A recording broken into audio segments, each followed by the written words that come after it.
함께 하나님 말씀 찾으시겠습니다. 함께 보실 하나님 말씀은 신약성경 누가복음 4장 16절에서 21절까지 말씀입니다. 신약성경 누가복음 4장 16절에서 21절까지 말씀. 제가 가진 성경으로 신약성경 94페이지입니다. 누가복음 4장 16절에서 21절까지 말씀 제가 봉독해 드리겠습니다. 예수께서 그 자라나신 곳 나사렛에 이르사 안식일에 늘 하시던 대로 회당에 들어가사 성경을 읽으려고 서심해 선지자 이사야의 글을 들이거늘 책을 펴서 이렇게 기록된 데를 찾으시니 곧 주의 성령이 내게 임하셨으니 이는 가난한 자에게 복음을 전하게 하시려고 내게 기름을 부으시고 나를 보내사 포로된 자에게 자유를 눈먼 자에게 다시 보게 함을 전파하며 눌린 자를 자유롭게 하고 주의 은혜의 일을 전파하게 하려 하심이라 하였더라. 책을 덮어 이 맡은 자에게 주시고 앉으시니 회당에 있는 자들이 다 주목하여 보더라. 이에 예수께서 그들에게 말씀하시되 이 글이 오늘 너희 귀에 응하였느니라 하시니 아멘. 주님의 은총과 평강이 우리 모든 교우들의 삶 가운데 있기를 주님의 이름으로 축원합니다. 저는 오늘 지금 매우 낯선 풍경에 마주하고 있습니다. 많은 인원은 아니지만 그래도 매주일 우리 성도들과 함께 예배를 드렸던 이 공간에 이제 저 혼자 적막하게 지금 이렇게 예배를 인도하고 있는 가운데 있습니다. 성도님들을 얼굴과 얼굴이 아니라 인터넷 공간에서 지금 만나고 있는 것입니다. 인터넷 공간에 성도님들에게 말을 건네고 또 말씀을 전하려고 하니까 굉장히 어색한 그런 마음입니다. 아무렇지도 않은 척 해보려고 하지만 마음 깊은 곳에서는 우리가 일상적으로 누렸던 주일의 모습이 굉장히 그리움으로 제게 지금 다가오고 있습니다. 강단 의자에 앉아서 문을 열고 들어오는 성도님들의 얼굴을 살폈던 그 시간들이 굉장히 그리워지고 또 그립습니다. 하지만 지금은 비상시기이니 어쩔 수가 없지요. 말씀을 준비하면서 하나의 에피소드가 떠올랐습니다. 우리가 잘 알고 있는 아시의 성자였던 성 어거스틴이 그의 말년에 성실하게 성 어거스틴을 보좌했던 레오 형제와 함께 말씀을 증거하러 가자라고 하는 그런 말로 그 레오를 채근합니다.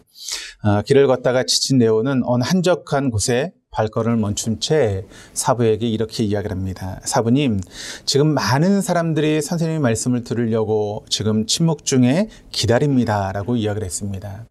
그러나 실은 그곳은 아무도 없는 한적한 텅 빈 광야였습니다. 프란체스코는 열과 성을 다해 말씀을 전했습니다. 그런데 말씀을 마치자 그 앞에 있던 돌들이 아멘 하고 화답을 했다고 합니다. 지금 인터넷 공간이지만 저는 그런 소리를 지금 듣고 싶습니다.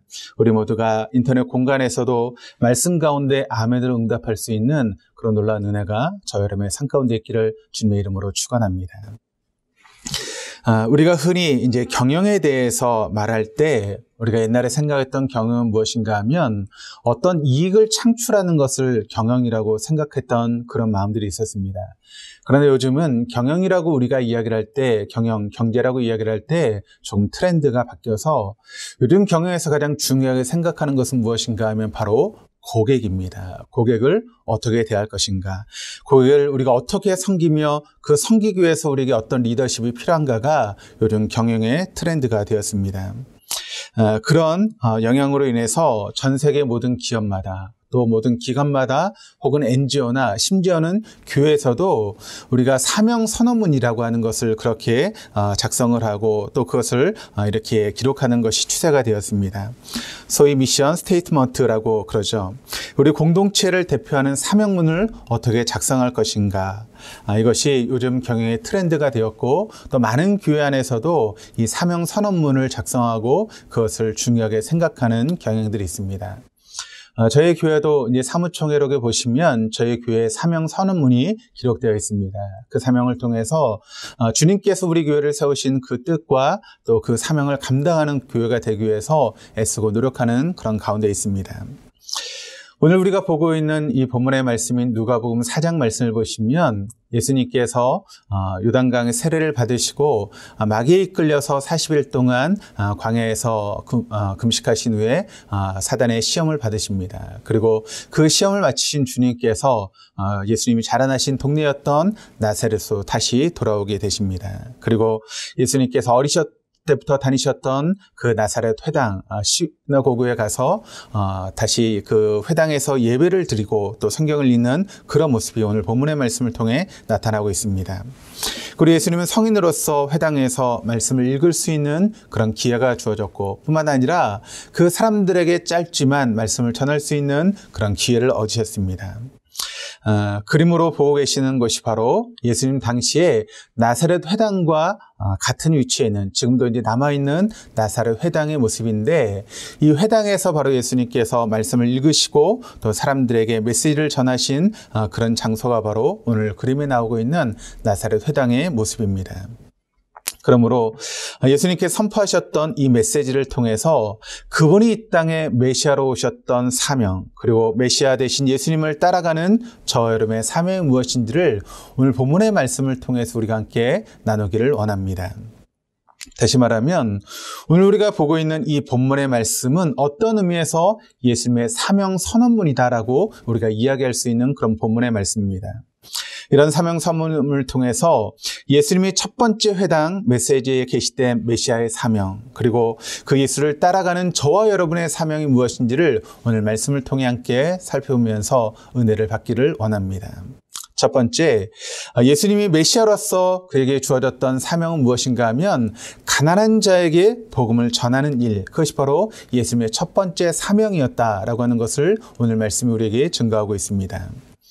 자, 예수님께서 회당에 들어가서 낭독하신 본문의 말씀은 구약의 이사야서 61장의 말씀을 예수님께서 인용하셔서 말씀하셨던 그런 내용인데 아마 예수님께서 이 이사야서 61장의 1절의 말씀을 읽으셨을 때 아마 많은 청중들은 그 나름대로 기대를 가지고 그 말씀을 들었을 것입니다. 무엇인가 하면 이사야 선지자가 선포했던 그 말씀처럼 예수님이 그 말씀을 읽으시면서 앞으로 오실 메시아에 대한 그런 말씀을 선포할 것이라고 증거할 것이라고 기대를 가지고 있었을 것입니다. 그런데 예수님의 설교가 진행되어지고 그 설교가 결론에 도달하게 되었을 때 거기에서 그 예수님의 말씀을 듣고 있었던 많은 청중들은 커다란 충격을 받게 되는 것입니다. 자, 오늘 본문의 예수님의 설교의 결론을 오늘 21절 말씀이 간단하게 기록하고 있는데 누가복음 4장 21절의 말씀을 같이 한번 읽어보도록 하시겠습니다. 이에 예수께서 그들에게 말씀하시되 이 글이 오늘 너희 귀에 응하였느니라 하시니. 자, 누가복음 4장 21절 본문의 말씀을 유진 피터스가 썼던 메시지라고 하는 그런 성경에 보시면 이렇게 번역을 해놓고 있습니다.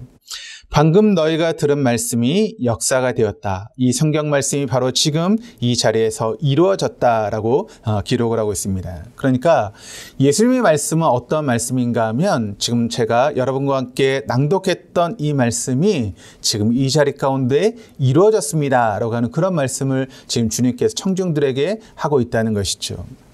그분은 장차 오실 메시아에 대해서 그렇게 말씀을 선언하는 것이 아니라 바로 내가 메시아라고 하는 것을 사람들에게 지금 선언하고 있는 그런 본문의 말씀을 우리가 보게 되는 것이죠. 그 이야기를 듣고 있던 청중들은 얼마나 여러분 충격에 빠져 들어가게 되었을까요? 자, 그리고 이사야 선지자의 말씀을 통해서 말씀하신 메시아의 사역, 그가 메시아로서 어떤 일을 감당해야 되는지에 대해서 오늘 본문의 말씀을 통해서 우리가 보게 되는데 오늘 본문의 말씀을 통해서 이사야 선지자의 말씀을 통해서 예수님께서 하셨던 말씀 첫 번째 미션은 어떤 미션인가 하면 바로 가난한 자에게 복음이 전하는 그런 미션, 그것이 바로 예수님의 첫 번째 사명이다라고 하는 것을 예수님 오늘 말씀을 통해서 우리에게 증거하고 있다는 것이죠. 가난한 자에게 복음이 증거되어야 된다라고 하는 이 말씀을 우리가 들을 때 문자 그대로 물질적으로 혹은 재정적으로 가난한 사람이라고 우리가 이야기할 수도 있습니다. 그리고 어떤 신학자들은 이 부분을 문자 그대로 해석해서 어떤 재정적으로 물질적으로 가난한 사람이라고 그렇게 표현하시는 그런 신학자들도 있습니다. 그러나 우리가 오늘 본문이 말씀이 배경이 되고 있는 이사야서 61장의 말씀을 우리가 그 문맥을 읽어보면 물론 그런 가능성이 없는 것은 아니지만 단순히 어떤 물질적인 가난의 모습이 아니라 예수님이 이 말씀을 통해서 영적인 가난의 마음을 강조하고 있다는 사실을 우리는 간과해서는 안 되는 것입니다. 자, 그렇다면 예수님이 봉독하신 말씀인 오리지널 말씀인 이사야서 61장 1절의 말씀을 우리가 같이 한번 읽어보도록 하시겠습니다. 같이 읽겠습니다. 주 여호와의 영이 내게 내리셨으니 이는 여호와께서 내게 기름을 부으사 가난한 자에게 아름다운 소식을 전하게 하려 하심이라. 나를 보내사 마음이 상한 자를 고치며 포로된 자에게 자유를, 갇힌 자에게 노임을 선포하며. 자, 여기서 예수님이 말씀하신 가난한 자의 문맥을 우리가 이 이사야서 61장 1절의 말씀을 통해서 짐작해 볼 수 있는데, 이것은 단순히 문자적으로 물질적으로 가난하고 또 재정적으로 가난한 사람이 아니라 이것은 마음이 가난한 자를 표현하는 그런 말씀이라고 하는 것을 우리가 이사야서 말씀을 통해서 발견하게 되는 것이죠. 그래서 이 복음의 전파의 결과로서 그분은 상한 마음이 치유될 것을 기대하시는 그런 모습을 우리가 오늘 말씀을 통해서 보게 됩니다. 나중에 예수님께서 산상수훈의 말씀을 통해서 사람들에게 말씀을 증거하셨을 때 이 말씀을 여러분 어떻게 적용하고 있습니까? 우리가 팔복의 말씀에 대해 잘 알고 있는데 그 팔복의 첫 번째 말씀이 어떤 말씀인가 하면 마태복음 5장 3절 말씀을 통해서 마음이 가난한 자는 복이 있나니라고 그렇게 말씀하고 있습니다. 그러니까 심령이 가난한 자, 마음이 가난한 자, 바로 그와 같은 말씀을 주님께서 이야기하고 있는 것이죠. 그렇다면 가난한 심령, 또 심령이 가난한 자는 무엇을 뜻하는 것이겠습니까?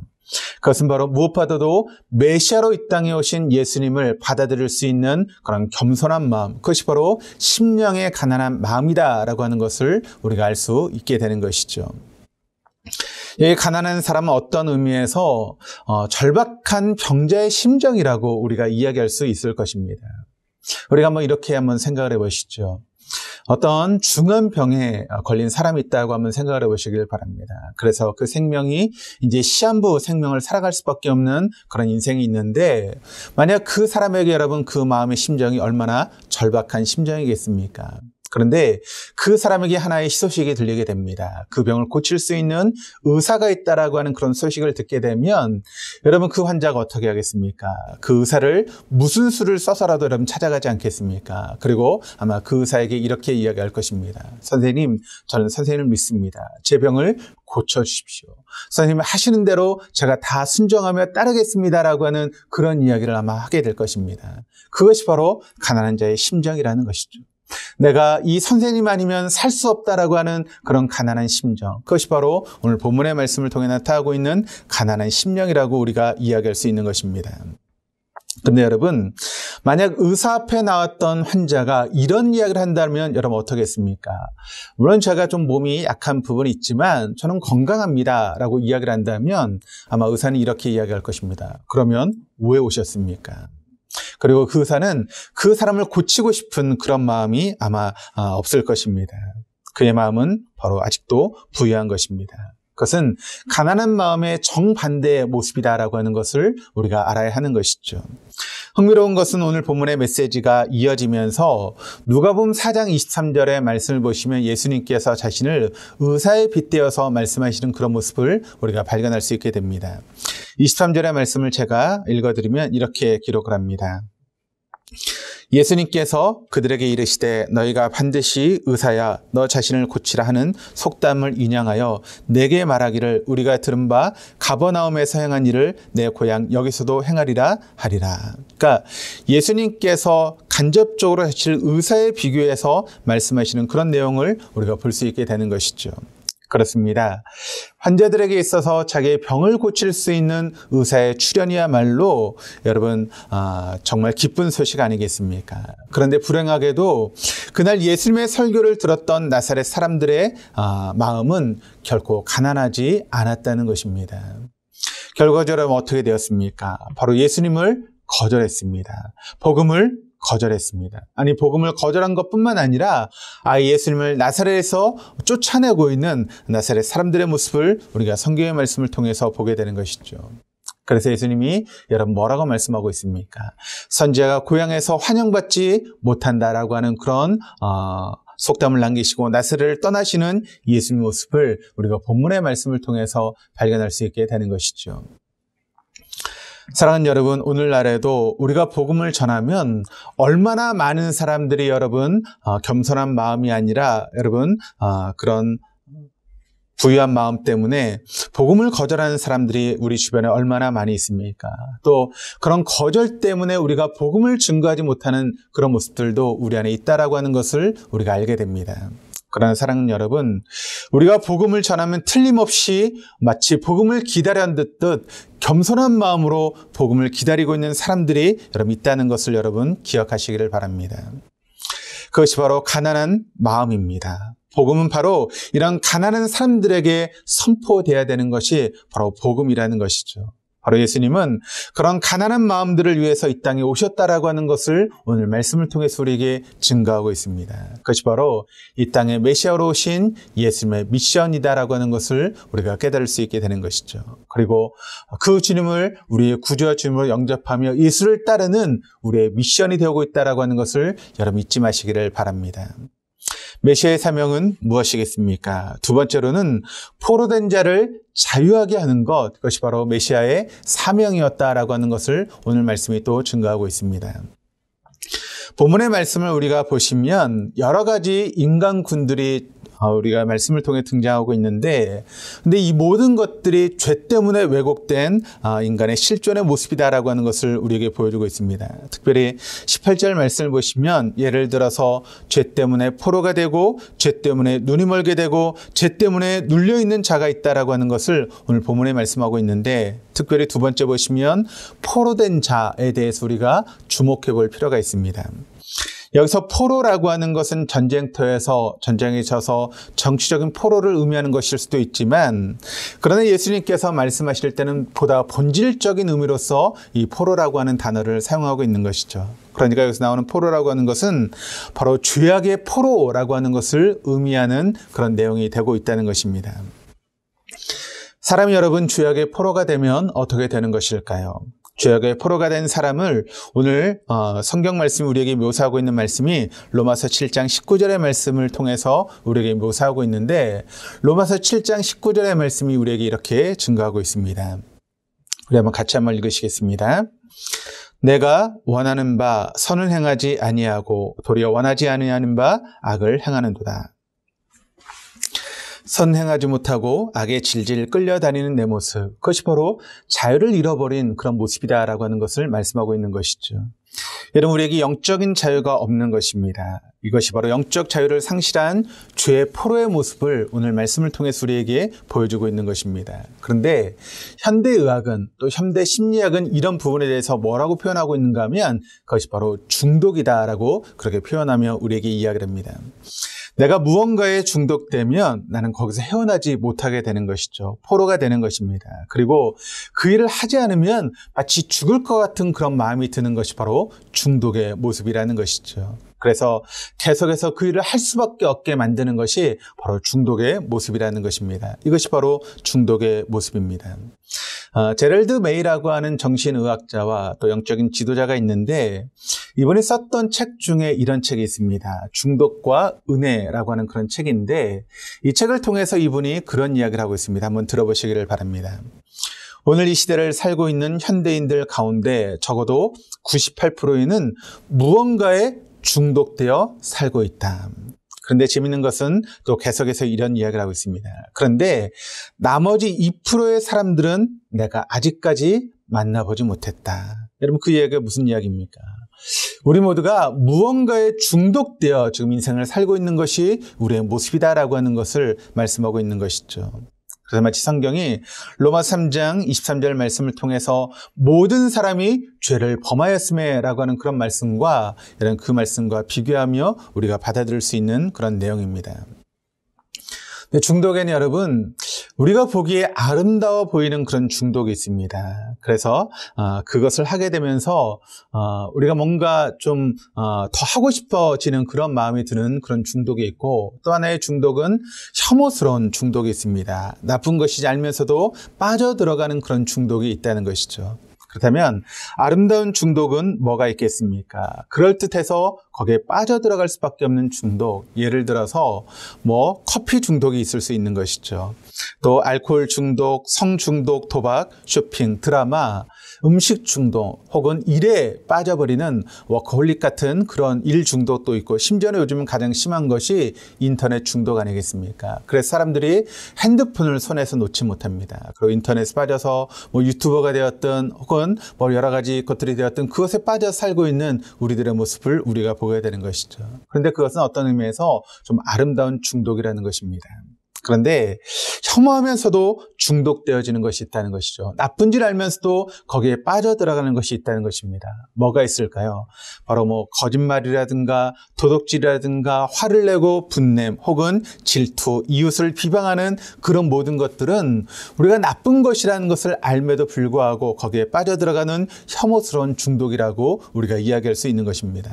그런데 모든 중독은 우리에게서 여러분 자유를 빼앗아 갑니다. 그래서 그 중독된 것으로부터 벗어나지 못하게 만드는 것이 바로 중독의 모습이라는 것이죠.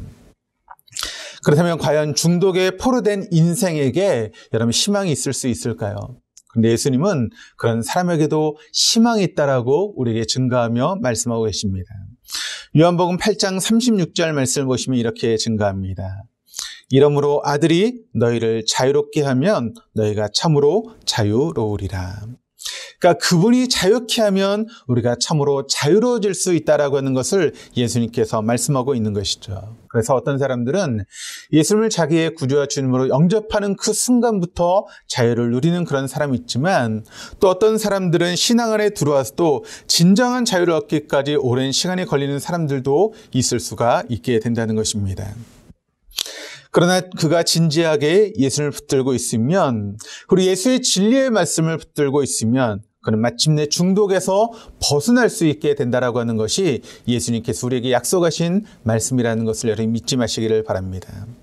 그래서 요한복음 8장 31절에서 32절까지의 말씀을 보시면 이렇게 주님께서 말씀하고 있는데, 우리 한번 같이 한번 읽어보시겠습니다.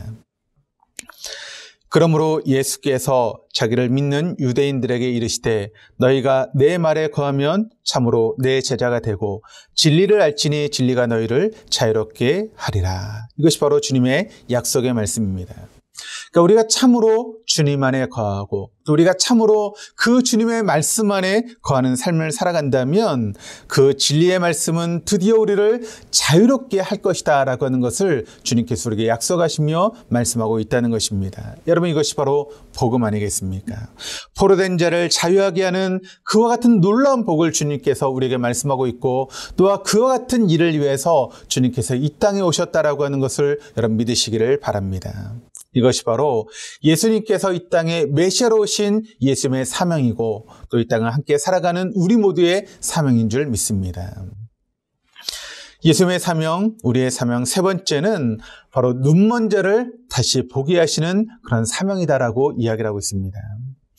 저는 여러분, 우리에게서 자유를 빼앗아갈 뿐만 아니라 우리의 눈을 멀게 합니다. 여러분, 눈이 멀어지면 어떻게 됩니까? 앞이 보이지 않게 되는 것이죠. 또 앞이 보이지 않으면 여러분, 우리는 방향 감각을 상실하게 됩니다. 그래서 우리는 결국 방황하는 인생을 살아갈 수밖에 없는 것이 우리의 인생의 모습이라는 것이죠. 그런데 오늘 예수님께서 우리에게 뭐라고 말씀하고 있는가 하면 눈먼 자에게 다시 보게 하시겠다라고 하는 그런 약속을 주님께서 하고 있다는 것입니다. 그럼 이것이 복음 아니겠습니까? 물론 예수님은 이 땅에 계실 때 문자 그대로 눈멀었던 소경들의 눈을 밝히는 그런 역사도, 또 그와 같은 기적 역사도 베풀어 주셨습니다. 그런데 흥미로운 것은 요한복음 9장에 보시면 날 때부터 맹인된 사람을 고치시면서 예수님께서 하셨던 말씀 중에 육체적인 실명보다 더 비참한 것은 바로 영적인 실명이다라고 하는 것을 우리에게 가르쳐주고 계시다는 것이죠. 요한복음 9장 40절에서 41절까지의 말씀을 우리 같이 한번 읽으시겠습니다. 바리새인 중에 예수와 함께 있던 자들이 이 말씀을 듣고 이르되 우리도 맹인인가? 예수께서 이르시되 너희가 맹인이 되었다라면 죄가 없으려니와 본다고 하니 너희 죄가 그대로 있느니라. 너희가 죄인인 줄 알면 너희가 맹인이 아니라는 것입니다. 그런데 죄 속에 있으면서도 불구하고 자신이 맹인이라는 것을 알지 못하는 것, 그것이 바로 영적인 맹인의 모습이다라고 하는 것을 주님께서 말씀하고 있는 것이죠. 그런데 육체적인 실명보다 영적인 실명이 우리에게 더 비참한 것이다라고 하는 것을 주님께서 우리에게 증거하고 있습니다. 삼중고의 인생을 살았던 헬렌 켈러라고 하는 분이 계십니다. 그런데 그분이 했던 이야기 중에 이런 이야기가 있습니다. 한번 들어보시기를 바랍니다. 소경으로 태어나는 것보다 더 비참한 것은 무엇인가? 그것은 눈을 가지고 있을 때 미래를 보지 못하는 것이다. 그러니까 눈을 가지고 있지만 미래를 보지 못하는 것, 눈을 가지고 있지만 내가 해야 될 일을 발견하지 못하는 것, 그것이 바로 영적인 소경의 모습이다라고 하는 것을 말씀하고 있는 것입니다. 사랑하는 여러분, 바로 이와 같은 사람들을 그런데 예수님께서 그냥 버려두지 않으셨다는 것입니다. 그리고 그 사람들에게 다가오십니다. 그리고 우리의 눈을 만져주십니다. 주님께서 우리의 눈을 만져주시면, 그래서 여러분 그 주님께서 우리의 눈을 만지심으로 영적인 그런 실명에서 우리가 볼 수 있는 그런 상태가 되어지면 우리가 무엇을 보게 될까요? 바로 예수님을 보게 되는 것입니다. 예수님을 보는 것뿐만 아니라 그분이 보이신 미션과 비전을 그때 우리가 비로소 볼 수 있게 된다는 것입니다. 그래서 우리가 그분이 보일 뿐만 아니라 미션이 보이고 비전이 보이고 바로 눈이 열리는 그런 체험을 우리가 하게 되는데 그것이 바로 영적인 기한이다.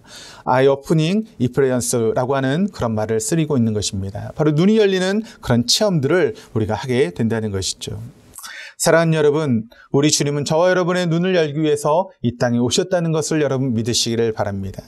그러므로 제발 눈이 열리기 위해서 여러분 기도하시기를 바랍니다. 그래서 그 눈이 열림으로 인해서 여러분의 미래를 볼 수 있는 우리 동독의 모든 교우들 되시기를 바랍니다. 그 영적인 눈이 열림으로 인해서 우리가 해야 될 미션을 발견하고 그 미션 가운데 우리의 삶을 던질 수 있는 우리 동독의 모든 교우들 다 될 수 있기를 주님의 이름으로 축원합니다. 마지막 네 번째, 메시아의 사명 네 번째는 눌린 자를 자유롭게 하는 그런 사명이다라고 하는 것을 우리에게 증거하고 있습니다. 사실 여러분 우리의 삶에는 온갖 눌린 인생을 사는 사람들이 우리 주변에 얼마나 많이 있습니까? 포로된 자들이 중독된 인생이라면 이들은 학대당하는 인생이라고 그렇게 우리가 이야기할 수 있을 것입니다. 학대라고 하는 말 자체가 자신의 의지와 또 상관없이 어릴 적부터 타인에 의해서 정신적으로 혹은 신체적으로 억압받아 상처받은 그런 상태를 바로 우리가 학대라고 이야기할 수 있는 것이죠.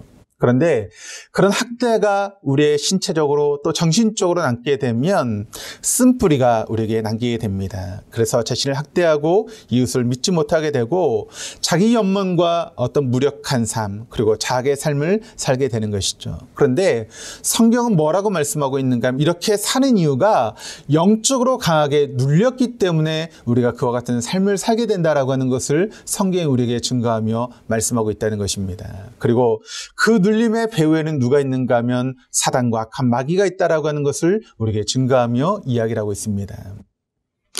때론 마귀는 불의한 권력자나 불의한 제도를 사용해서 연약한 인생들을 학대하고 착취하는 그런 모습이 있다는 것이지요. 예수님이 이런 마귀와 맞서서 혹은 마귀가 부리고 있는 권력들과 맞서서 자유를 선포하시는 그런 모습을 우리가 보게 됩니다. 그래서 예수님은 때로 어떻게 선포하고 계십니까? 사단아 물러가라 라고 말씀하고 있지 않습니까? 또 어둠의 세력들아 물러가라 선포하시는 주님의 모습을 우리가 말씀을 통해서 발견하게 되십니다. 그렇습니다. 그가 오셔서 이렇게 선포하실 때 눌린 사람들이 치유를 경험하고 자유를 얻게 되는 줄 믿습니다. 또한 예수님은 그와 같은 능력을 사랑하는 제자들에게 주셔서 제자들이 가는 곳곳마다 그 귀신이 물러가고 또 병자들이 치유받는 놀라운 역사를 일으키는 것을 우리가 보게 되는 것이죠. 누가복음 9장 1절 말씀을 보시면 이렇게 기록을 합니다. 예수께서 12 제자를 불러 모사 모든 귀신을 주여하며 병을 고치는 능력과 권위를 주시고 그러니까 예수님께서 이렇게 인생들을 도우신 것처럼 우리도 기도의 능력으로 무장하고 이웃들에 대한 진정한 사랑을 갖고 나아간다면 눌린 사람들을 자유케 하는 그런 능력을 우리가 경험하게 되고 또 그와 같은 사역을 감당할 수 있는 진정한 주님의 제자가 되어진 줄 믿습니다. 전 사랑하는 우리 동덕의 모든 교우들이 바로 이와 같은 주님의 도구로서 눌린 자를 자유케 하는 그런 주님의 도구로서 사용될 수 있기를 주님의 이름으로 축원합니다. 성경 말씀을 보시면 이것을 은혜의 해를 전파하는 것이다라고 그렇게 설명하며 말씀하고 있습니다.